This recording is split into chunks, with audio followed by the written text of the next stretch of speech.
Минувшую субботу территория ущелья Чунгурчак заиграла новыми красками. Выстроенные в ряд белоснежные юрты, различные национальные угощения и ярмарка кумыса придали особый шарм фестивалю Кымыс-фест.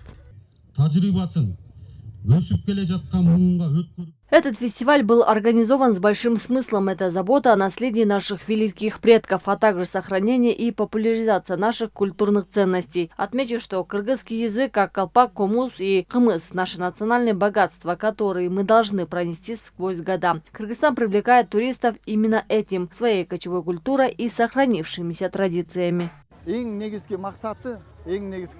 Организаторами стали мы, производители национального напитка. Цель мероприятия – это популяризация. Мы должны передать нашему молодому поколению знания о кымызе, об истории его создания и приготовления, рассказать о том, насколько этот напиток полезный и натуральный.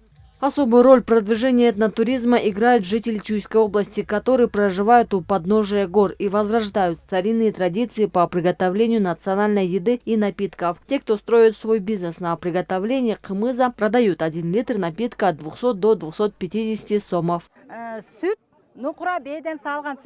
Мы изготавливаем кымыз по рецепту, которому нас научили родители, а их научили наши бабушки и дедушки. Мы очень рады тому, что национальный напиток, приготовленный по нашему рецепту, понравился многим. Гости праздника, отведав его 1 раз, возвращаются за новой порцией. Мы ценим свое дело и вкладываем в него всю душу. Сезон кумысолечения в Кыргызстане начинается в середине мая и длится до середины лета, а фестиваль национального напитка проводится уже в 3-й раз.